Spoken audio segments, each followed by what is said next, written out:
The courtroom was smaller than I expected. I don't know what I'd imagined, something from a television drama, maybe. Tall ceilings, mahogany everything, the kind of room that announces itself as serious before anyone opens their mouth. What I got was courtroom 11 of the Forsyth County Civil Court. Fluorescent lighting. Pale wood paneling that had seen better decades. 3 rows of public benches, half filled with people waiting for other cases. A water pitcher on the judge's bench that nobody ever seemed to refill. I sat at the respondent's table with my attorney, a woman named Cecile Okafor, and I kept my hands flat on the table in front of me because it was the most composed thing I could think to do with them. Across the aisle, at the plaintiff's table, was Dominic Farrell. My ex-boyfriend. My ex of 4 years. The man I had dated for 11 months, shared approximately 40 weekends with, introduced to my friends twice, and never once, not for a single night, not with so much as a toothbrush, allowed to live in my house. He was suing me for that house. He was claiming that our relationship constituted a common-law partnership, that he had made substantial contributions to the property during our time together, and that he was therefore entitled to a share of its equity, which, given what the market had done in the past 3 years, amounted to a claim of $112,000. $112,000. For a relationship that lasted 11 months. For a man who had never once paid a single bill associated with that property. For a man whose name appeared on exactly 0 documents connected to my home. I looked at him across that aisle and thought about all the ways the past 18 months had prepared me for this moment. All the records I had kept. All the conversations I had documented. All the advice I had collected from Cecile, carefully, patiently, in the 3 months between when Dominic first sent the demand letter and when this case actually reached a courtroom. The bailiff called the room to order. Judge Harriet Wynne entered. And I thought, okay. Let's finish this. My name is Priya Anand Holloway. I am 37 years old. I am a pediatric occupational therapist, which means I spend my working days helping children develop the physical and cognitive skills that will let them navigate the world more fully. It is demanding and specific and meaningful work, and I have been doing it for 11 years. I am good at it. I am patient in the way that the job requires, and that the job, over time, has deepened in me. I grew up in Durham, North Carolina, the second of 3 daughters of parents who had immigrated from Hyderabad in their late 20s and built a life here with the methodical seriousness of people who understood that nothing was guaranteed and everything had to be earned. My father is a retired civil engineer. My mother ran a tutoring center for 20 years. They are the kind of people who keep every document, who understand contracts, who read everything before they sign it. I am their daughter in every way that matters. I bought my house when I was 31. A 3-bedroom bungalow on Clement Street in Winston-Salem, warm brick exterior, original hardwood floors, a backyard that needed significant attention, and got it over the course of 2 years of weekends. I bought it alone. The down payment was money I had been saving since my first job out of graduate school. The mortgage was in my name. The deed was in my name. The insurance, the utilities, the property taxes, the HOA dues, all of it, every document, every payment, every obligation, mine. I was proud of that house in the specific way you are proud of something that is entirely the result of your own work. I had chosen every paint color. I had refinished the floors myself, badly at first and then better with practice. I had planted the backyard garden with plants I researched and bought and installed with my own hands. That house was, in the most literal sense, mine. I met Dominic Farrell 2 years after I bought it. Dating in your mid-30s, when you are a person who takes things seriously, is a particular kind of exercise in calibration. You know yourself well enough to know what you need. You've had enough experience to recognize certain patterns. But you also, if you're honest, carry enough hope to keep trying, to keep believing that the right person is out there and that finding them is worth the effort. I found Dominic on a Thursday evening at a friend's birthday gathering. He was funny and attentive and asked good questions and seemed to listen to the answers. He was 38, worked in commercial insurance, owned his own apartment in Greensboro. He seemed, from the outside, like an adult. We dated for 11 months. I want to be specific about the timeline because it becomes important. We met in March. We broke up the following February. 11 months, which in the context of adult relationships in your mid-30s can feel substantial but is, in the larger accounting of a life, a relatively brief period. During those 11 months, Dominic and I spent time together primarily at my house and occasionally at his apartment. I cooked dinner most weekends we were together. We watched movies, had friends over in groups twice, took one weekend trip to Asheville in the fall. It was a relationship. A real one. I cared about him. When it ended, he pulled away gradually over the last 2 months and finally ended it in a conversation that was honest if not particularly kind. I was genuinely hurt. But here is what is factually true about those 11 months. Dominic Farrell never lived in my house. He had a key. I gave him one in month 7, which I later retrieved when we broke up, but he used it as a guest use as a key, not as a resident. He never paid rent. He never paid utilities. He never paid the mortgage. He never paid property taxes. He never appeared on any document associated with the property. His mail went to his apartment in Greensboro. His voter registration listed his apartment in Greensboro. His driver's license listed his apartment in Greensboro. He slept at my house on Friday and Saturday nights when we were seeing each other. Approximately 80 nights total over 11 months. That was the entirety of his connection to my property. When the demand letter arrived 14 months after our breakup, I read it 3 times because I was certain I was misunderstanding something. I was not misunderstanding anything. Dominic Farrell, through an attorney named Gerald Pitts, was claiming that our relationship constituted a common-law marriage or domestic partnership under North Carolina law, that he had made substantial financial and labor contributions to my property during our relationship, and that he was entitled to $112,000 representing his share of the equity appreciation during the period of our alleged partnership. I sat at my kitchen table for a very long time. Then I called Cecile Okafor. Cecile Okafor had been practicing family and property law in Winston-Salem for 18 years. She was 51, precise, economical with words, and had a way of absorbing information that made you feel like every fact you gave her was being immediately filed in exactly the right place. My cousin had used her during a difficult divorce 2 years earlier and described her as the person you wanted in your corner when someone was trying to take something that wasn't theirs. I met with her the week after the demand letter arrived. I brought every document I had. The mortgage statement. The deed. 3 years of property tax receipts. 3 years of utility bills. The insurance policy. The HOA payment history. My bank statements showing every house-related payment I had ever made. I brought the lease on Dominic's Greensboro apartment, which was a matter of public record.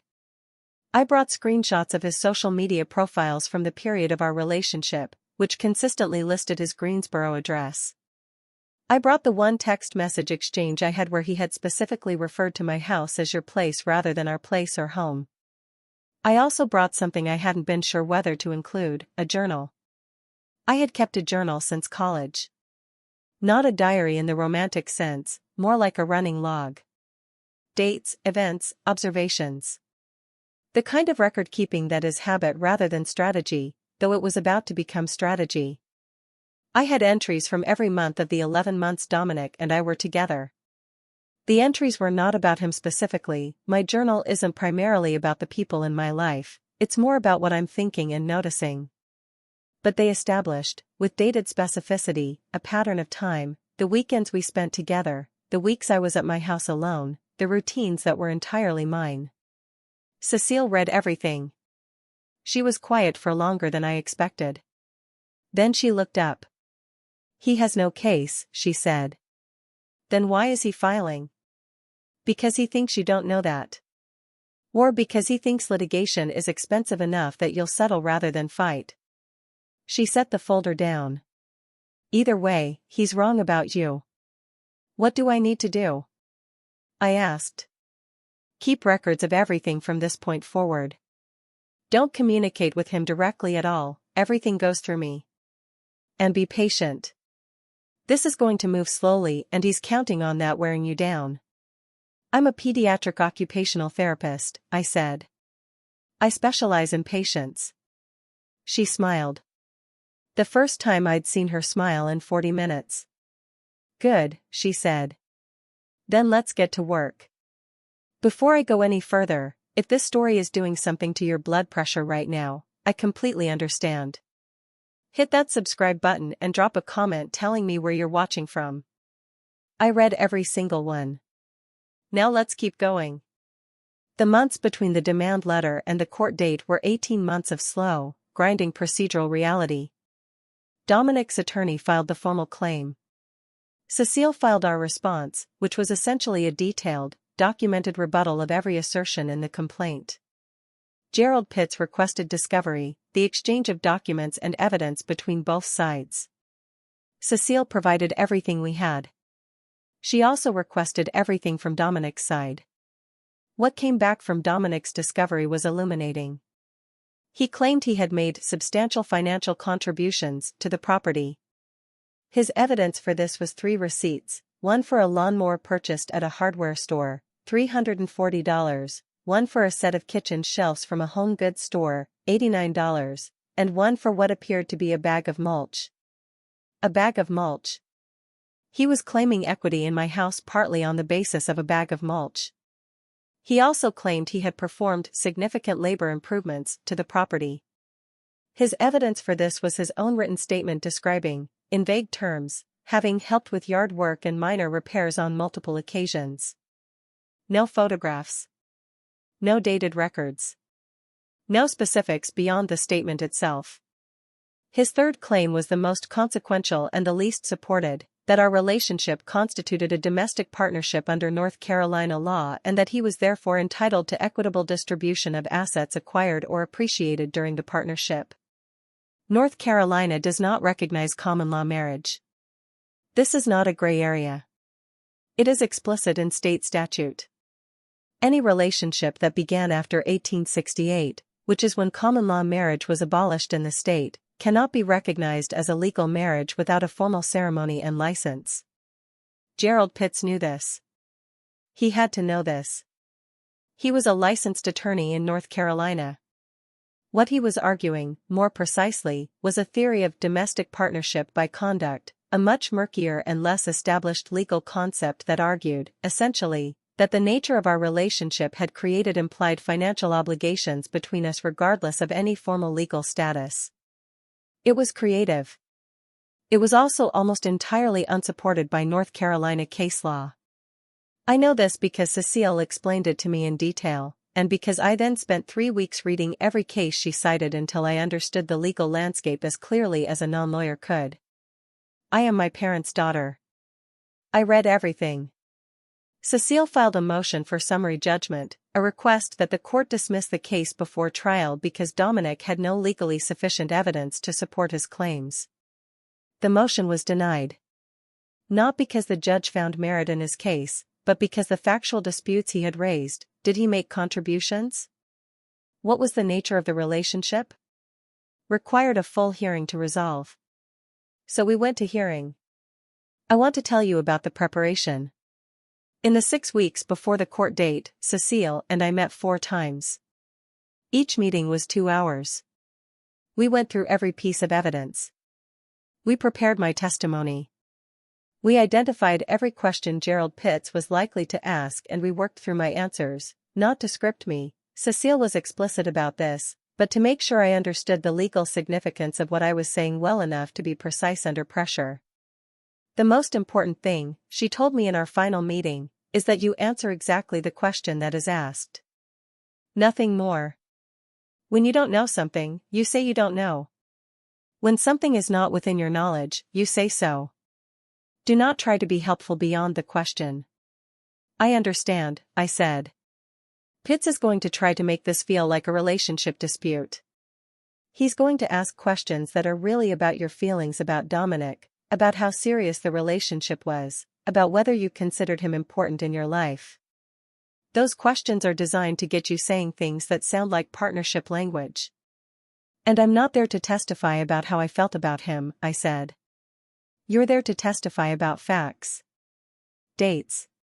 Payments. Documents. The record of who actually owned this property and who actually paid for it. She looked at me steadily. The facts are entirely on your side. Stay in the facts. I stayed in the facts. I also, the week before the hearing, did something that was not legally required but that Cecile thought was worth doing. I asked 2 people to appear as witnesses. The first was my neighbor, Rosalind Webb. Rosalind was 64 years old and had lived next door to me for the full 3 years I had owned the house. She knew my routines. She knew my car. She knew when I was home and when I wasn't. She had, over 3 years of neighborly proximity, developed a detailed observational knowledge of who came and went at my property. She had liked Dominic fine during the 11 months we were together. She described him to me, when I asked, as a nice enough fellow who visited on weekends. She was perfectly willing to say that in court. The second witness was my accountant, a man named Terrence Park, who had prepared my taxes for 4 years. He had full documentation of every financial aspect of the property, every mortgage payment, every deduction, every expense. He was prepared to walk the court through 3 years of financial records that showed, in complete and unambiguous detail, that I was the sole financial participant in the ownership of that property. We were ready. Courtroom 11. Tuesday morning in October. I arrived 20 minutes early because that is who I am.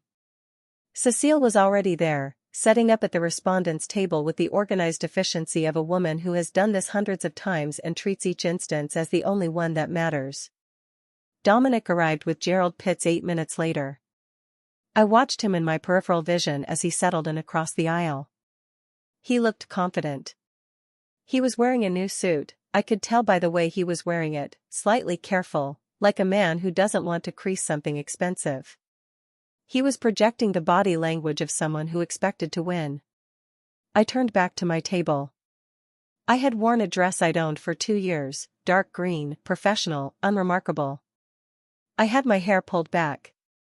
I had a legal pad and a pen that I didn't plan to use but that gave my hands something to hold on to. Cecile leaned close. "How are you doing?" "I'm fine," I said. Which was true. Judge Harriet Wynne entered at 9 on the dot. She was 66 years old, I had looked her up the week before the hearing, as you do. 22 years on the bench. Known for running a tight courtroom.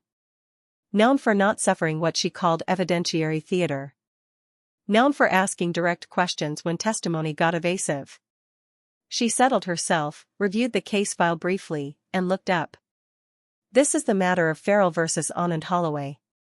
Mr. Farrell is the plaintiff, claiming equitable interest in property located at 4412 Clement Street, Winston-Salem, currently owned by Ms. Anand Holloway. Is that correct? Gerald Pitts stood. Yes, Your Honor. Cecile stood. Correct, Your Honor. All right.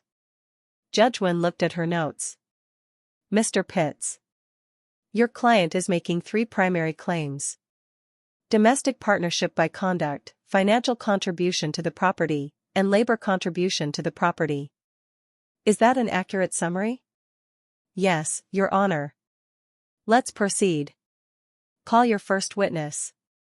Gerald Pitts called Dominic. Dominic took the stand with the ease of a man who had prepared for this moment.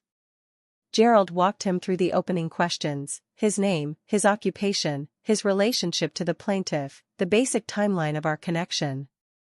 Dominic answered smoothly. Confidently. Then Gerald began the substantive portion. Mr. Farrell, can you describe your relationship with Ms. Anand Holloway during the period from March through February of the relevant year? We were in a committed romantic relationship, Dominic said. I considered it a partnership. We spent most of our time together at her house. It felt like a shared home. And during that time, did you make financial contributions to the property?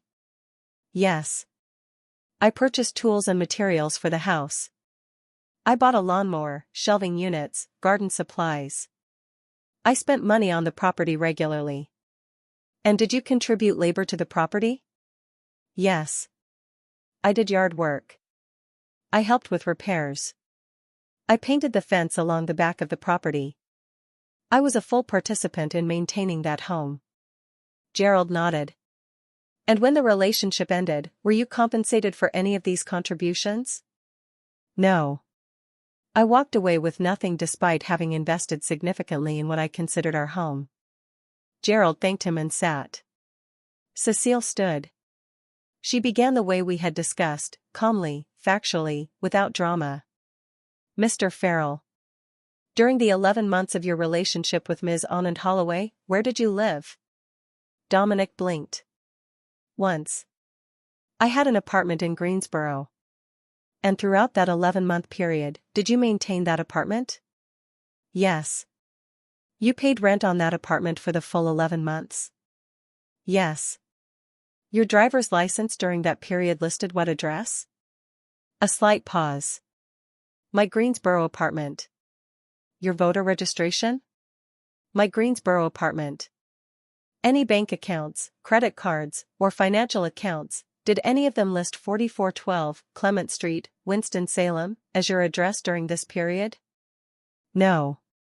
Did you ever receive mail at 4412 Clement Street? Not regularly. Did you ever receive mail there at all? A longer pause. I don't believe so. Cecile moved to the contributions. You mentioned purchasing a lawnmower. Do you have the receipt? Yes. My attorney submitted it. The receipt is for $340, purchased at Hartwell Hardware on June 14th. Is that correct? Yes. Do you currently possess that lawnmower? Dominic's jaw tightened slightly. No. I left it at the property. Are you claiming ownership of that lawnmower as part of the suit? No. I'm claiming it as evidence of my financial contribution. So your position is that purchasing a $340 item and then voluntarily leaving it behind entitles you to $112,000 in equity? Gerald was on his feet. Objection. Argumentative. Sustained, said Judge Wynn. Rephrase, counselor. Let me ask it differently, Cecile said. You also mentioned the kitchen shelves. Can you describe those? They were floating shelves. For the kitchen wall. Did you install them yourself? Yes. How long did that take? A couple of hours. And the mulch, you purchased a bag of mulch? Several bags. Cecile nodded. Your submitted receipts show one bag. Are there receipts for additional bags? I may not have kept all the receipts. So we have documentation for one bag. I bought more than one. But you can document one. Yes. Cecile let that sit for exactly the right amount of time. Then she moved to the fence. You mentioned painting the fence along the back of the property. When did this occur? Dominic thought. August. The August of our relationship. Do you have photographs of this work? I didn't think to take photographs. Do you have receipts for the paint or materials? I don't think I kept them. Do you have any documentation at all, texts, emails, dated records of any kind, establishing that you painted this fence? A pause. It was something I did for us. I didn't document it. So your claim of labor contribution to the property rests primarily on your own testimony, without corroborating documentation? I'm telling the truth about what I did. I'm not suggesting otherwise, Cecile said evenly. I'm establishing what evidence exists. She returned to the counsel table. Checked her notes. Looked up. One more area, Mr. Farrell. You've described your relationship with Ms. Anand Holloway as a partnership. A committed partnership. A shared home. Yes. You said it felt like a shared home. Yes. Cecile nodded. At any point during your 11-month relationship, did you and Ms. Anand Holloway have a conversation, any conversation, in which either of you described your relationship as a domestic partnership or used any language suggesting you had a legal or financial interest in her property? A pause. Not in those specific terms. In any terms? Dominic looked at Gerald. Gerald could not help him. This was cross-examination. We talked about the future sometimes, Dominic said. Did those conversations include any discussion of property ownership? Of financial arrangements? Of any legal framework for your relationship? Not specifically. Did Ms. Anand Holloway ever represent to you, verbally or in writing, that you had any ownership interest in her property? The pause was longer this time. No, he said finally. Not in those words. Not in any words? No. Cecile thanked him and sat. I kept my hands flat on the table. Cecile called me to the stand. She walked me through the factual record precisely and efficiently. The purchase of the house. The documentation. The mortgage in my name. The deed in my name. 3 years of payments, mortgage, utilities, taxes, insurance, HOA, all from my accounts, all documented. She entered Terrence Park's financial summary as an exhibit. She entered Rosalind Webb's written statement about the pattern of Dominic's presence at the property, weekend visits, not residence, as a further exhibit. Gerald Pitts cross-examined me. He tried several angles. He asked about the key I'd given Dominic. I confirmed I had given him a key and retrieved it when we broke up. He asked if I had considered the relationship serious. I said I had. He asked if Dominic had spent significant time at the house. I said he had spent most weekends there for 11 months, approximately 80 nights total out of a possible 335. He asked if I had referred to the house as ours in any context. I said, I referred to it as my house throughout our relationship because it was my house. If I used the word ours in any casual conversational context, I would need to see the specific instance to respond accurately. I have no recollection of representing to Mr. Farrell that he had any ownership interest in my property. Gerald tried a few more approaches. Each one met the same wall, documented facts that said exactly what they said and could not be reframed. He sat down. Cecile called Rosalind Webb, who described, in the patient detail of a woman who had watched my street for 3 years, the pattern of a neighbor who visited on weekends and did not live there. She was unshakable.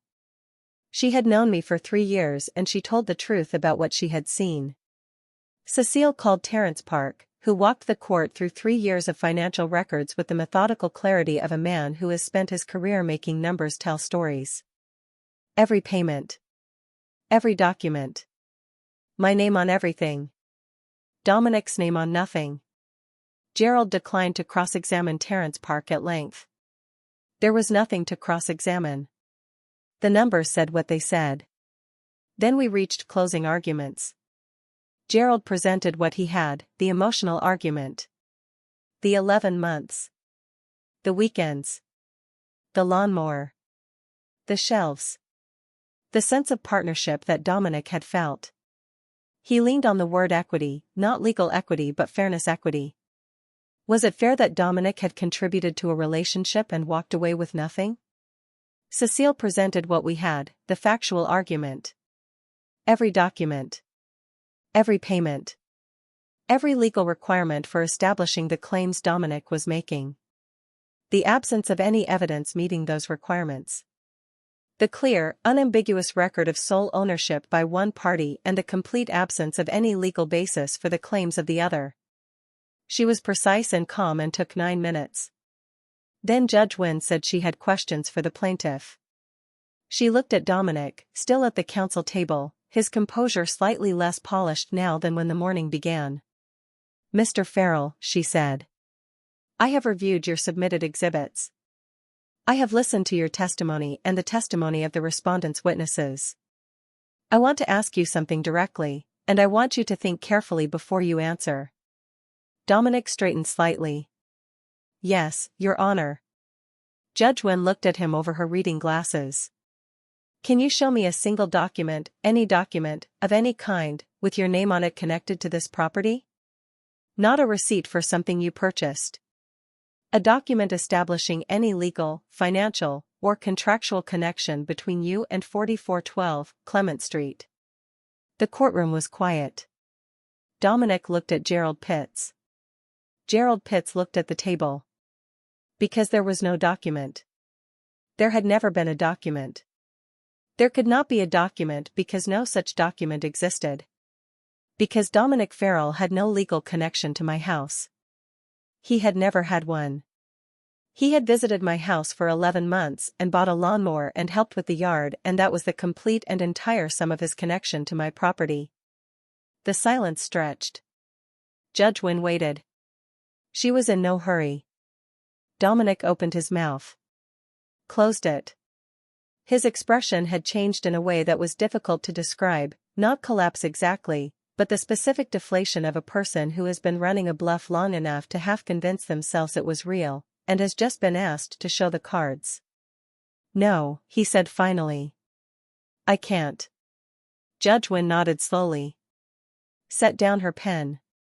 Then I think we're finished here, she said. She didn't rule from the bench immediately. Judges rarely do in civil matters. She took the case under advisement and issued her written ruling 11 days later. I was at work, a session with a 7-year-old I'd been seeing for 4 months, a child who had made extraordinary progress on fine motor skills and whose mother cried a little every time she saw it, when Cecile sent me a message that said simply, *ruling in. Call me when you're free*. I finished the session. I walked the child and his mother out. I stood in the hallway of the clinic for a moment. Then I called Cecile. Complete dismissal, she said. All 3 claims. The judge found no evidence of domestic partnership under North Carolina law, no evidence of financial contribution sufficient to establish any equitable interest, and no evidence of labor contribution that would entitle the plaintiff to any share of the property's appreciation. I leaned against the hallway wall. She also noted, Cecile continued, and I could hear something in her voice that was the professional equivalent of satisfaction, that the plaintiff's claims were insufficiently supported by evidence to the degree that she was considering whether to award attorney's fees to the respondent. Is she? She awarded partial fees. Dominic will cover 60% of your legal costs. I stood in that hallway for a moment. Breathing. Is it done? I asked. It's done, Cecile said. Completely and finally done. I want to tell you what happened in the weeks after the ruling. I went home on the evening of the day Cecile called me. I made dinner, the specific lemon chicken recipe my mother had taught me, the one that takes longer than it should but tastes the way a Sunday evening is supposed to feel. I ate it at my kitchen table, in my kitchen, in my house, with the floors I had refinished and the garden I had planted visible through the back window in the late October afternoon light. I thought about the $340 lawnmower that was still in my garage. I had used it every summer since Dominic bought it. I had not given it much thought until the lawsuit made it suddenly important. After the ruling it became just a lawnmower again, which is what it had always been. I thought about the floating shelves in my kitchen. They were well installed, actually. Whatever else was true about Dominic, he had put those shelves up correctly and they had held 3 years of cookbooks without complaint. I looked at them and thought, they're good shelves, and they belong to the house, and the house belongs to me. I thought about what my mother said when I called her. She said, of course it was dismissed. His name was on nothing. I said, I know. She said, your father always says, if it's not in writing, it didn't happen. I said, I know, Mom. She said, we raised you right. She's not wrong. I also thought about Dominic. Not with bitterness, which surprised me. Not with the residual hurt of the breakup, which had mostly faded over 4 years. But with something more like the clinical curiosity of a person who studies human behavior for a living. I tried to understand what he had thought would happen. Whether he had genuinely convinced himself he had a claim, the way people can convince themselves of things that serve them. Whether Gerald Pitts had taken the case knowing it was weak and hoping for a settlement. Whether the whole exercise had been a calculated pressure campaign that simply hadn't worked. I don't know the answer. I probably never will. What I know is what the record shows. What I know is that he had no document with his name on it. That the judge asked him one question he couldn't answer. That the house is mine, has always been mine, will continue to be mine, and that the 3-year legal saga of Dominic Farrell's attempt to claim a piece of it ended in a hallway when Cecile said, "Complete dismissal."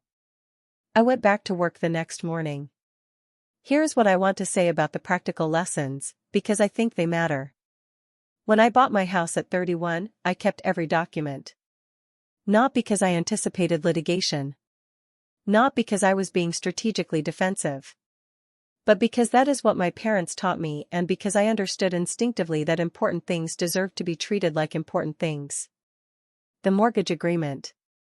The deed. The inspection reports. Every annual tax receipt.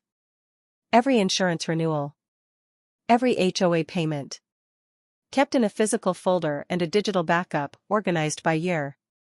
When I was in my relationship with Dominic, I gave him a key because I trusted him and the relationship was real and it seemed like the right thing to do at the time. But I never put his name on anything associated with the property. Not because I was calculating against him, I wasn't. The relationship felt genuine while it was happening. I simply understood, in a way I could not have fully articulated then, that my financial standing in my own home was mine to maintain and that no relationship, however real, changed the underlying facts of ownership. When the demand letter arrived, I did not panic. I called a lawyer before I did anything else. I did not contact Dominic directly. I did not attempt to negotiate without professional guidance. I collected everything I had and handed it to someone whose job was to know what to do with it. And I was patient. 18 months of patience. Slow procedural reality, one step at a time, trusting the process and trusting Cecile and trusting the fact that the documents said what they said and always would. My father says, if it's not in writing, it didn't happen. My mother says, keep everything. Cecile says, stay in the facts.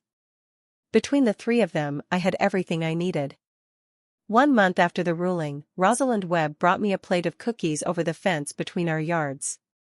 She has done this periodically for 3 years. She is a woman who expresses goodwill through baked goods, which I consider one of the more admirable human traits. How are you feeling? She asked. Good, I said. Really good. Good. She handed me the plate. Snickerdoodles. You know, I never worried. That man spent weekends here. You can't sue someone for weekends. I smiled. You really can't, I agreed. She went back to her garden. I went back to mine. The lawnmower was in the garage. The shelves were in the kitchen. The floors were the ones I had refinished and the garden was the one I had planted and the house was the one I had bought with money I had saved and work I had done and a deed that had my name on it. Just my name. It always had. My name is Priya Anand Holloway. I am 37 years old. I own a 3-bedroom bungalow on Clement Street in Winston-Salem with original hardwood floors and a backyard garden and floating kitchen shelves that are, honestly, very well installed. A man once tried to sue me for $112,000 for that house. The judge asked him one question. He couldn't answer it. Case dismissed. Thank you for being here with me for every minute of this story. If it gave you something, a reminder to keep your documents, to trust the record, to know that the facts are the most powerful thing in any room, then it was worth every word. More stories are on your screen right now. Click one. I'll meet you there.